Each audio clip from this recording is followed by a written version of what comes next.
Oye, ¿nos hemos parado a pensar alguna vez cómo han cambiado las vacaciones? Yo recuerdo de pequeño, bueno, hace décadas, ¿no? La aventura era quizás montar una tienda de campaña y poco más. Sí, sí, totalmente. Y ahora ves por ahí auténticas casas pero con ruedas. Es increíble.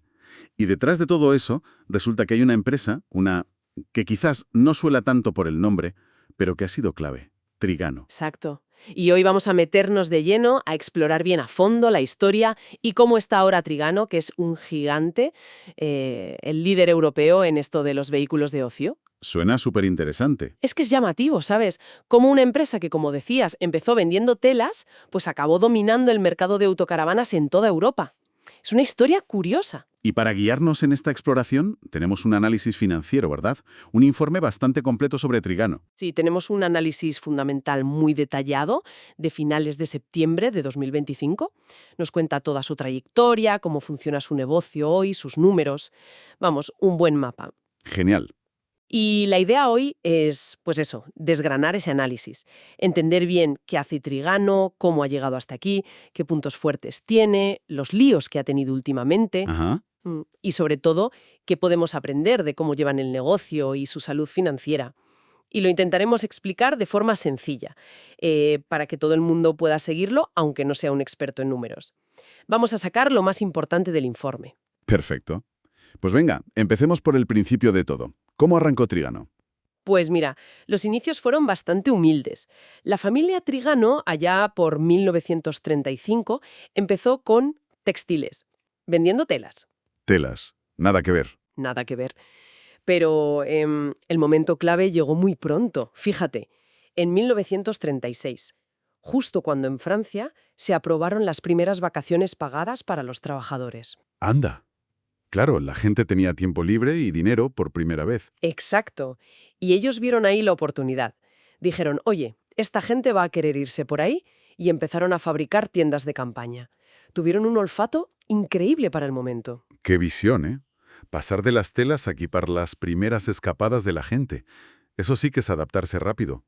Y el salto a los vehículos, a las caravanas, las autocaravanas, ¿eso cuándo fue? Eso ya llevó más tiempo. Fue un proceso más largo, entre los años 70 y 90 más o menos. Un paso importante fue comprar una empresa que hacía caravanas, Caravelair, en el 74. Ajá. Luego, un fichaje clave en 1981, François Fouillet. Esta persona fue fundamental. Realmente impulsó la transformación hacia los vehículos. Y ya en los 80 pues empezaron a fabricar sus propias autocaravanas con marcas como Chausson, Challenger, que seguro que a algunos les suenan. Sí, sí, son conocidas. Y a partir de ahí imagino que el crecimiento se disparó, sobre todo después de salir a bolsa, ¿no? Totalmente. Salir a bolsa en el 98 les dio, les dio músculo financiero, ¿sabes? Dinero para poner en marcha una estrategia muy clara. Crecer comprando a la competencia. Ah, la estrategia de ir de compras. Sí, sí. Han ido adquiriendo un montón de marcas muy conocidas por toda Europa. Compraron Autostar, luego la española Benimar en 2002, que nos suena más. Sí, claro. Adria en Eslovenia en 2017. En fin, la lista es enorme. Es que forma parte de su manera de hacer las cosas, de su ADN, como se dice ahora. O sea que comprar empresas ha sido como su motor principal para hacerse tan grandes. Sin duda. Y ojo, no solo compraron fabricantes. Hace poco, en 2023, dieron otro paso muy interesante. Crearon su propia red de concesionarios. Se llama Libertinium. Anda, o sea que ahora también venden ellos mismos. Exacto. Intentan controlar más partes del pastel. Entonces, ¿cómo es Trigano y qué es lo que hacen exactamente ahora mismo? Pues hoy son los líderes indiscutibles en Europa. Diseñan, fabrican y venden vehículos de ocio. Y también remolques. Tienen como dos grandes áreas de negocio, aunque una es la que manda claramente. ¿Cuál es la principal? La de vehículos de ocio. Es que eso es más del 95% de todo lo que venden. Ahí está el corazón del negocio. Las autocaravanas, que son casi el 80% del total de ventas. Una barbaridad. Casi todo. Casi todo, sí. Luego también tienen caravanas. Las casas móviles, esas que vemos fijas en los campings, ¿sabes? Y todos los accesorios para estos vehículos. Entendido. ¿Y la otra parte? Ese 5% que queda. ¿Qué es? Es lo que llaman equipamiento de ocio. Ahí meten los remolques que, ojo, aquí también son líderes en Europa, ¿eh? Muebles de jardín, cosas de camping. Es como un pequeño guiño a sus orígenes con las tiendas. Hablabas de líder europeo. ¿Eso en cifras qué significa?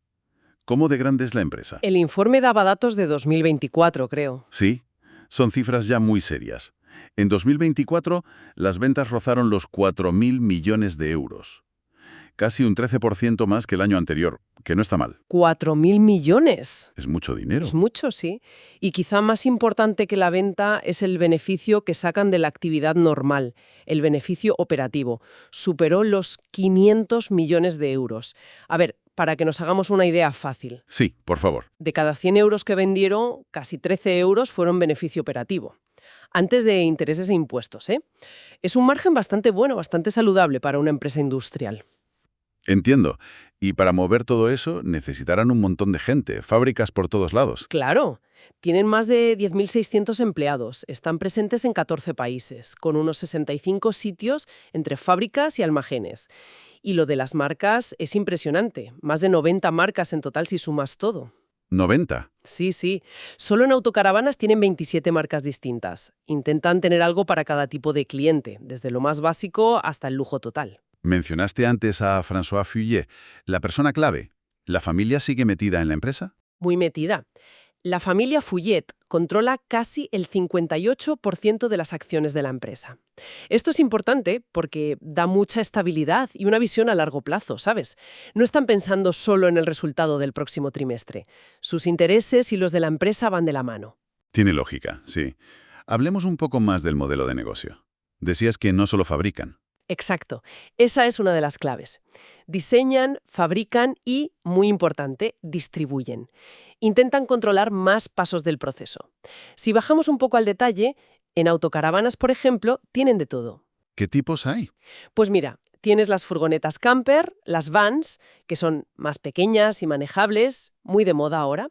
Luego las perfiladas, que son quizá las más comunes, con la cabina del furgón y una célula detrás. Las capuchinas, esas que tienen como una cama encima de la cabina, más para familias o alquiler. Y las integrales, que son las más lujosas. Todo un autobús casi. Vamos, que cubren todo el espectro. Eso intentan, sí. Luego siguen fuertes en caravanas, que es un mercado más tradicional. Han crecido mucho en casas móviles, sobre todo desde que compraron una empresa llamada BioHabitat. Y claro, el negocio de vender accesorios y recambios, que siempre da dinero. ¿Y lo de la red de distribución propia, Libertium, que comentabas, por qué es tan importante eso? Pues porque les da control directo sobre unos 80 puntos de venta, 80 concesionarios. Esto significa varias cosas. Primero, que hablan directamente con el cliente. Saben qué quiere, qué le gusta, qué no. Información de primera mano. Exacto. Segundo, pueden ofrecer su propia financiación, otro negocito ahí. Y tercero, controlan el servicio postventa, que es súper importante en estos vehículos. Y además, claro, al quitar intermediarios, pues se quedan con una parte más grande del beneficio. Es lo que los expertos llaman integración vertical. Entendido. Controlar más partes del proceso para ganar más y conocer mejor al cliente. Esa es la idea. ¿Y cómo organizan todo esto? ¿Cuáles dirías que son los pilares de su estrategia? Pues se basa en varios puntos clave. Tienen una dirección central, la matriz, que es fuerte y marca la estrategia general, negocia las compras gordas, etc. Luego, el crecimiento constante a base de comprar otras empresas, eso ya lo hemos visto. Sí. También tienen una presencia muy europea, pero descentralizada. Lo llaman modelo multilocal. Fábricas y equipos en varios países, pero la batuta la llevan desde el centro. Y el objetivo final es claro: seguir siendo los líderes, ganar cuota de mercado ofreciendo vehículos bien equipados a precios competitivos. Buena relación calidad-precio, vamos. Viendo todo esto me da la sensación de que tienen bastantes ventajas sobre sus competidores, ¿no? Claramente. Ser el número uno te da ventajas, sí o sí. La primera es lo que se llama economías de escala. Explícame eso de forma sencilla. Pues imagínate que vas a comprar tornillos. Si compras una caja, te dan un precio. Si compras un camión entero de tornillos, te hacen un precio mucho mejor por cada tornillo, ¿verdad? Claro. Pues ellos igual, pero con chasis de furgonetas, neveras, ventanas. Al comprar cantidades enormes, consiguen mejores precios que los fabricantes más pequeños. Y eso les permite o vender más barato que los demás o ganar más dinero con cada vehículo. Es una ventaja brutal. Como el pez grande que se come al chico, pero en versión empresarial. Un poco así, sí. Luego está lo de las marcas, tener tantas. ¿Qué ventaja tiene eso? Pues que si un tipo de vehículo se pone de moda, ellos seguro que tienen varias marcas en ese segmento. Si otro tipo deja de venderse, no les afecta tanto porque tienen muchas otras opciones. Diversifican el riesgo, ¿entiendes? No ponen todos los huevos en la misma cesta. Vale, tiene sentido. Y además han demostrado que se les da bien comprar empresas e integrarlas en el grupo. Que no es fácil, ¿eh? Comprar es una cosa, pero hacer que funcione dentro de un grupo más grande es otra. Y lo de la red Liberticium, claro. Exacto, ese control sobre la venta final y el cliente. Y bueno, como veremos luego, financieramente son muy, muy sólidos. Tienen mucho músculo. ¿Invierten también en desarrollar cosas nuevas en innovación? Su foco principal siempre ha sido la relación equipamiento-precio, ser competitivos ahí. Pero no se duermen, ¿eh? Saben que el futuro es complicado, sobre todo con el tema eléctrico. Ya están pensando en eso, tienen un director de transición energética, han presentado prototipos como uno llamado Electrix, se están preparando. Parece una empresa muy bien armada, pero el informe también decía que tuvieron un bache hace poco, entre 2023 y 2025. ¿Qué les pasó? Sí, aquí vivieron una situación súper curiosa, como una montaña rusa. Primero, en 2022 y 2023 el gran problema era que no había componentes. Faltaban piezas clave, sobre todo los chasis, las bases de las furgonetas sobre las que se montan las autocaravanas. La famosa crisis de los semiconductores, ¿no? Exacto, eso afectó muchísimo. Tuvieron que parar fábricas algunos días, no podían producir todo lo que querían. Y encima la inflación disparada, los costes de la energía por las nubes, un panorama complicado. Ya me imagino. Pero de repente, ¡zas!, a finales de 2024 y principios de 2025, la tortilla se dio la vuelta completamente. Pasaron de la escasez más absoluta a tener chasis de sobra, una abundancia tremenda. ¿Qué cambio? ¿Y por qué? Pues coincidieron varias cosas. Se solucionó un poco el tema de los suministros y además hubo cambios en las normativas de emisiones de los motores, la Euro 6e. Esto hizo que los fabricantes de chasis se pusieran a producir a tope antes del cambio. Total, que Trigano y sus concesionarios se encontraron con un montón de vehículos y chasis acumulados. Demasiado stock. Vaya problema también, de no tener a tener demasiado. ¿Y qué hicieron entonces? Pues tomaron una decisión que suena un poco drástica, pero que era necesaria. Decidieron reducir a propósito su producción de autocaravanas. Frenaron el ritmo de fabricación y las entregas a los concesionarios. ¿Para qué? Pues para dar salida a todo ese stock que tenían acumulado. Era como decir, vamos a vender primero todo esto que tenemos aquí parado antes de seguir fabricando más. Una estrategia de desestocaje, de limpiar los almacenes. Suena lógico, para volver a la normalidad, pero claro, eso tuvo que afectar a las ventas y a los beneficios en ese momento, ¿no? Exacto. Fue un trago amargo a corto plazo. Las ventas anuales cayeron casi un 7% en 2025 y las de autocaravanas, que es su producto estrella, bajaron más de un 12%. Y además, para poder vender todo ese stock acumulado, pues seguramente tuvieron que hacer ofertas, ajustar precios, y eso hizo que sus márgenes de beneficios se resintieran en la primera mitad de 2025. Entiendo. ¿Y afectó a otros productos además de las autocaravanas? Sí, también se notó. Las ventas de caravanas, por ejemplo, cayeron bastante, más de un 30% en 2025. Los concesionarios también tenían mucho stock de caravanas y el mercado estaba más parado. Y los remolques y accesorios pues también notaron que la economía en Europa no estaba para tirar cohetes. Vale, entendido el bache y la estrategia que siguieron para salir de él. Ahora, si te parece, vamos a meternos un poco más en las finanzas. El informe daba muchos datos, pero vamos a intentar sacar lo más importante, sobre todo para que se entienda bien. Empecemos por las ventas, ¿te parece? De acuerdo, vamos a simplificarlo. Lo primero es que las ventas han crecido un montón en los últimos años. Pasaron de unos 2.200 millones de euros en 2020 a casi 4.000 millones en 2024. Es un salto enorme. Sí, casi el doble. La inmensa mayoría de ese dinero, más del 95%, viene de vender vehículos de ocio. Y dentro de eso, las autocaravanas son las reinas, casi el 80% del total de las ventas de la empresa. Vale, ¿y ese crecimiento tan fuerte viene de que venden más cada año de lo suyo o de las empresas que compran? Es una mezcla de las dos cosas. Por un lado, crecen orgánicamente, que significa vender más de sus propias marcas, sacar modelos nuevos que gustan, pero una parte muy importante viene de comprar otras empresas. Es lo que llamamos crecimiento inorgánico. Las adquisiciones han sido un motor clave para ellos. Antes decías que buscan buena relación equipamiento-precio. ¿Eso quiere decir que no pueden subir mucho los precios o sí tienen margen? Tienen margen, sí, y lo usan con cabeza. Por ejemplo, cuando en 2023 les subieron mucho los costes por la inflación, ellos subieron los precios de sus vehículos para proteger sus beneficios. No querían ganar menos.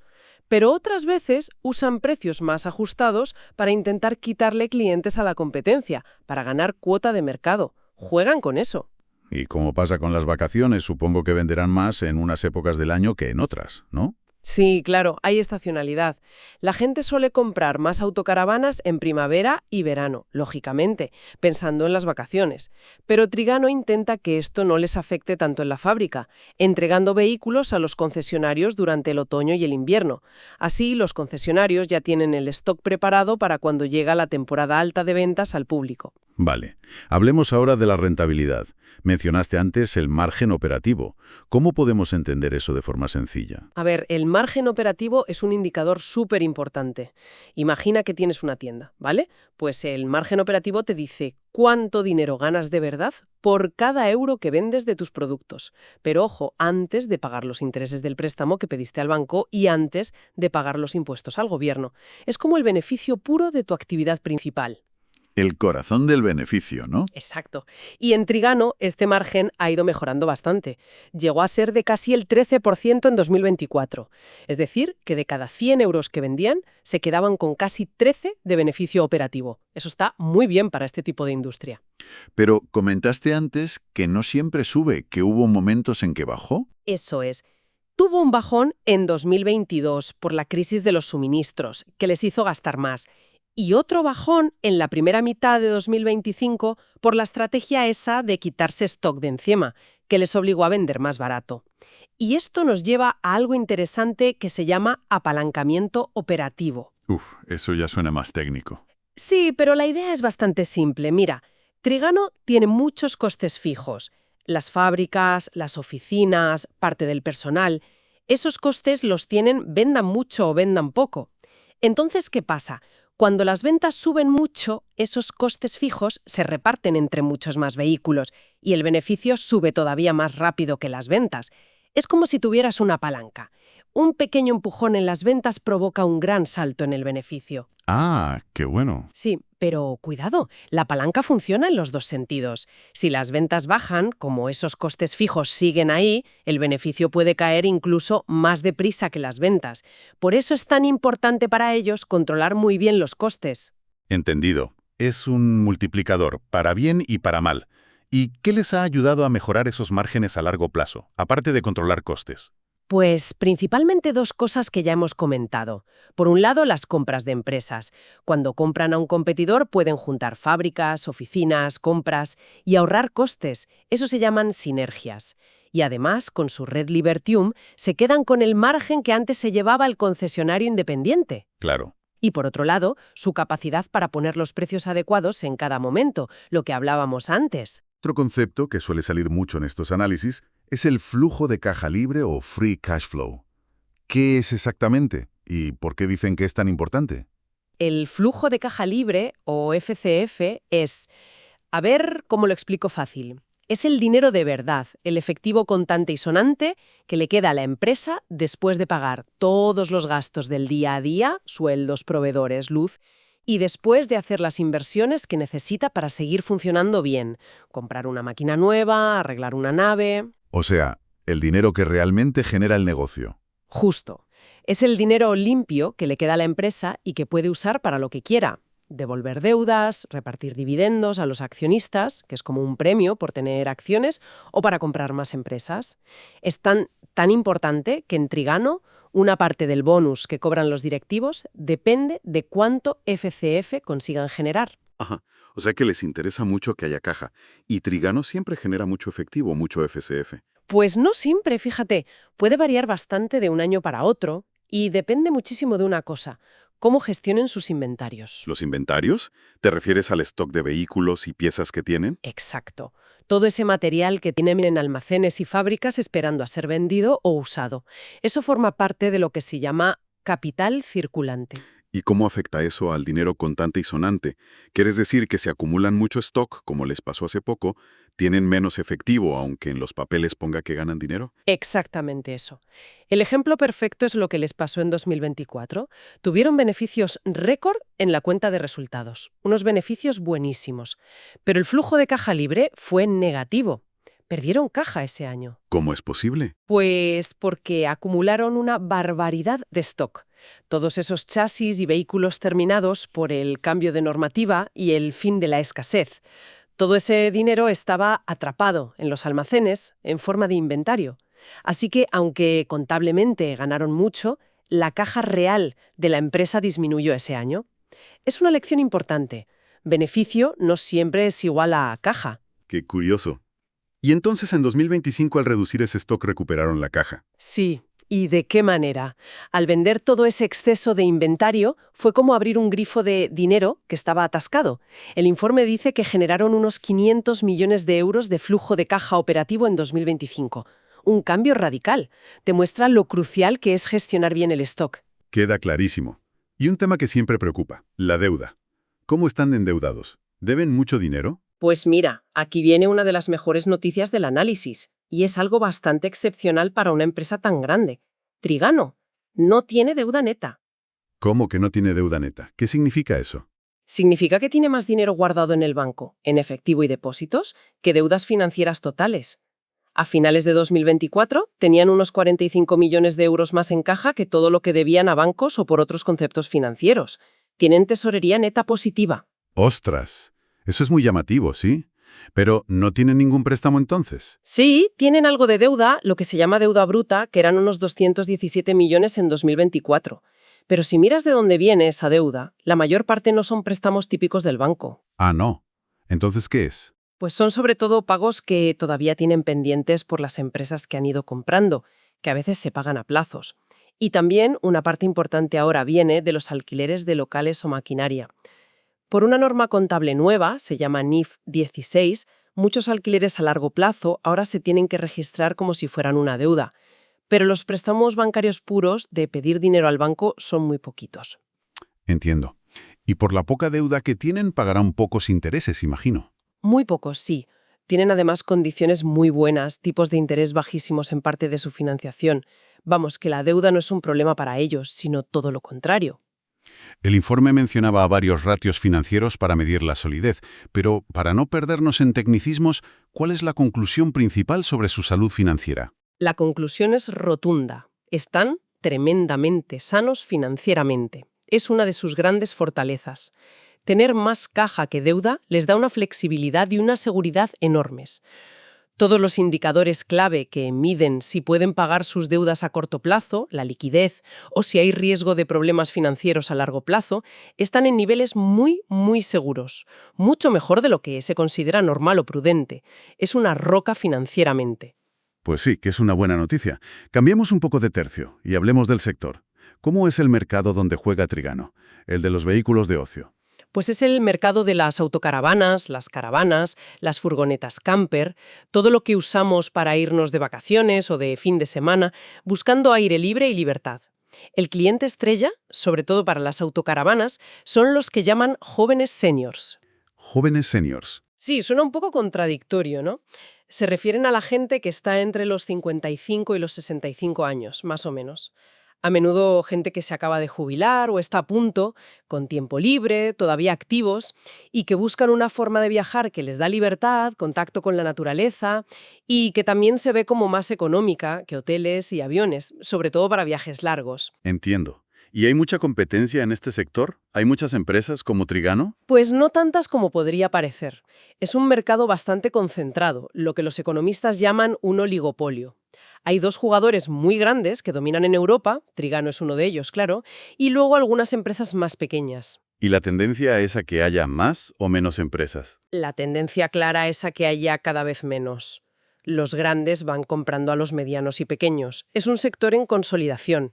Y Trigano ha sido uno de los grandes protagonistas de ese proceso, comprando muchas empresas. Comentabas antes el bache por el stock. Pero ¿el sector en general está en crisis por la situación económica o no? Pues mira, no parece que esté en una crisis profunda, ¿eh? más bien en un periodo de ajuste después de años muy buenos. De hecho, las matriculaciones de autocaravanas nuevas en Europa subieron bastante en 2024, más de un 10%. Ah, pues no está mal. No, las caravanas sí que han sufrido más, ahí sí bajaron las ventas. Pero el problema gordo reciente fue más ese exceso de stock puntual que una caída brutal de la gente queriendo comprar. La demanda de fondo parece que sigue ahí. ¿Y mirando más a largo plazo? ¿Se espera que este mercado siga creciendo? Pues las perspectivas a largo plazo son bastante buenas, la verdad. Hay un factor clave que es la demografía. La gente que se jubila. Exacto. La famosa generación del baby boom, los que nacieron después de la Segunda Guerra Mundial, están llegando ahora en masa a la edad de jubilación. Se calcula que para 2035 habrá unos 15 millones más de europeos mayores de 50 años. Son muchísimos clientes potenciales para este tipo de vehículos. 15 millones. Es un mercado enorme potencial. Enorme. Y además hay tendencias sociales que ayudan. La gente busca más libertad, más contacto con la naturaleza, viajar en su propia burbuja, que después de la pandemia se valora más. Sí, eso se nota. Y también se ve como una alternativa más económica y quizás percibida como más ecológica que otros tipos de turismo. La propia Trigano es optimista. Esperan que el mercado vuelva a crecer en el ejercicio 25-26. Hablemos un momento de quién manda en la empresa. ¿Es una gestión muy profesionalizada o sigue la familia llevando las riendas? Pues es una mezcla interesante. La gestión del día a día, lo que llaman el directorio, está en manos de ejecutivos profesionales. El presidente es Stéphane Gigot, que viene del mundo del automóvil, lleva unos 4 años. Y el director general es Michel Fraiche, que es un histórico, lleva en Trigano desde 1988. O sea, que saben del negocio. Y ellos tienen muchas acciones. ¿Están sus intereses alineados con los de los dueños? Tienen acciones, sí, pero el valor de esas acciones es menor que lo que cobran de sueldo en un año. No es una participación enorme. Pero hubo un detalle interesante. François Foyer, el fundador y accionista principal, le donó personalmente un paquete de acciones a Xigüe en 2024. Anda. ¿Y eso qué significa? Pues se interpreta como una señal fuerte de confianza y de querer alinear aún más los intereses del gestor con los de la familia propietaria. Un gesto simbólico pero potente. ¿Y quién vigila a estos directivos? ¿Quién está por encima? Ahí entra el Consejo de Vigilancia. Y este sí que está dominado totalmente por la familia Fouillet. François y su esposa, Marie-Hélène Fouillet, son las figuras clave. Ellos controlan casi el 58% de la empresa directamente o indirectamente. Ahí sí que hay implicación. Ahí sí que tienen lo que los ingleses llaman skin in the game, la piel en el juego. El valor de sus acciones es inmensamente mayor que cualquier sueldo o compensación que puedan recibir. Su interés es total y absoluto en que a Trigano le vaya bien a largo plazo. Están totalmente alineados con el resto de accionistas. ¿Y qué política tienen con los accionistas? ¿Suelen recomprar acciones para que suba el precio o emiten nuevas acciones para financiarse? Pues mira, no hacen grandes programas de recompra de acciones para el accionista. Solo tienen un pequeño contrato para dar liquidez al mercado. Y tampoco han necesitado emitir nuevas acciones, lo que se llama hacer una ampliación de capital.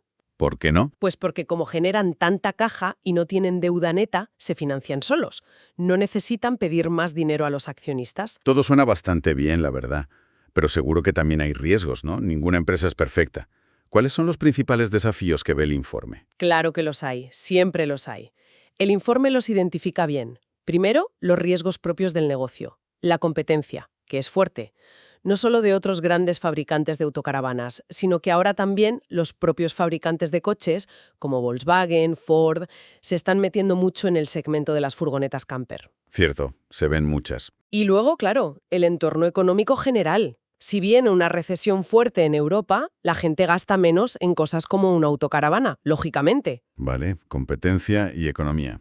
¿Y riesgos más del día a día, de la operativa? Pues uno muy importante es la dependencia de proveedores clave, sobre todo de los chasis.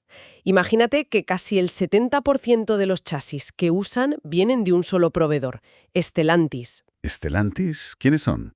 Stellantis es el grupo gigante que une a marcas como Fiat, Peugeot, Citroën, Opel. Ellos fabrican las furgonetas Ducato, Jumper, Boxer, que son la base de la mayoría de autocaravanas en Europa. Ostras, ¿y si Stellantis tiene problemas? Pues Trigano tiene un problemón, como ya les pasó con la crisis de suministros. Es una dependencia muy alta. También están los riesgos típicos de cualquier industria. que se pare una fábrica, un ciberataque, o tener problemas para encontrar trabajadores cualificados, que ahora pasa en muchos sectores. ¿Y cómo intentan gestionar ese riesgo tan grande con Stellantis? Pues intentan diversificar un poco buscando alternativas con otros fabricantes como Ford o Renault, aunque Stellantis sigue siendo el dominante. También gestionan muy de cerca sus inventarios de chasis y piezas clave, y fabrican algunos componentes ellos mismos para depender menos de fuera. Además, tener fábricas en distintos países también ayuda a repartir el riesgo. Pero el informe decía que había unos riesgos que eran como los más críticos, los más preocupantes a futuro. Sí, sin duda. Son los riesgos regulatorios, los que vienen de las leyes y normativas. Hay dos gordos. Por un lado, las restricciones cada vez mayores para poder circular o aparcar con autocaravanas en muchas ciudades o zonas turísticas. Cada vez ponen más pegas. Sí, eso se oye. Pero el nubarrón más grande, el desafío con mayúsculas, es la transición energética. El fin de los motores diésel y gasolina. Exactamente. La Unión Europea tiene planes para prohibir la venta de coches y furgonetas nuevas con motor de combustión para 2035. Además, antes viene una nueva norma de emisiones más estricta, la Euro 7, prevista para 2027. Y tecnológicamente, electrificar una autocaravana es un marrón importante. ¿Por qué es tan complicado? Pues por varias razones. Las baterías actuales que necesitaría una autocaravana para tener una autonomía decente para viajar son enormes y pesan muchísimo. Esto hace muy difícil cumplir los límites de peso para poder conducirla con el carné de coche normal, el B, hasta 3.500 kilos.